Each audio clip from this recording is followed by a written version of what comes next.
Bonjour à tous, bienvenue pour cette nouvelle chronique de jurisprudence du droit de la franchise. Je vais vous parler aujourd'hui d'un arrêt de la Cour d'appel de Caen qui est récent, qui est du 12 mars 2015. Il est relatif aux agissements concurrentiels d'un franchisé postérieur à la cessation des effets du contrat. Il était donc reproché à ce franchisé, par son franchiseur, d'avoir d'une part commis des actes de concurrence déloyale, d'autre part d'avoir violé la clause de confidentialité et enfin d'avoir violé la clause de non-concurrence. Nous étions dans une activité de commercialisation de guides touristiques dans lesquels figuraient des bons de réduction émis par les commerçants qui y inséraient de la publicité. Alors, au titre de la concurrence déloyale, la Cour d'appel de Caen a rejeté l'argument du franchiseur tiré de ce que cet ancien franchisé développait une activité parasitaire en s'appropriant le concept du franchiseur. La Cour a en effet relevé que, premièrement, il existe de très nombreux guides de ce type sur le marché. Celui du franchiseur n'a donc aucune originalité, il n'était pas le premier sur le marché, et par conséquent, il est loisible à tout un chacun de produire des guides identiques. Deuxièmement, le franchiseur ne rapportait aucunement la preuve d'un savoir-faire propre qui résulterait d'un travail important, d'investissement humain significatif, propre à assurer une spécificité à son concept qui serait de fait secret et substantiel. Ce sont deux qualités du savoir-faire habituellement exigées par la jurisprudence. D'autres guides avaient également la même présentation formelle.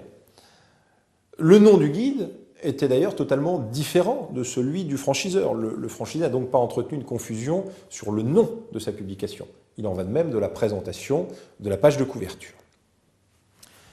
Ensuite, il est certain, relève la Cour, que la clientèle locale qu'avait créée le franchisé lui était attachée et résultait de ses propres efforts et investissements, de sorte qu'il n'existe pas spécifiquement un détournement de clientèle du fait à l'occasion du traitement de dossiers communs. En effet, créer un du parasitisme n'est retenu en l'espèce. Alors voyons si sur le fondement contractuel, le franchiseur est plus chanceux.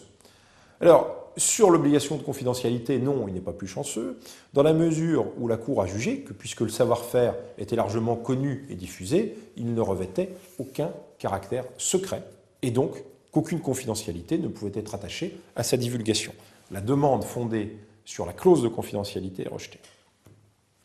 Au titre de la clause de non-concurrence, il est prouvé par le franchiseur qu'avant le terme du contrat, et pendant une période de préavis précédant ce terme, le franchisé avait débuté des actes de démarchage au profit de sa propre entreprise pour l'édition du guide qui devait sortir immédiatement après le terme du contrat. Donc il a été jugé qu'ici, il y avait eu clairement une exécution fautive du contrat par le franchisé. Et la violation de la clause de non-concurrence qui produisait ses effets pendant la durée du contrat a été retenue.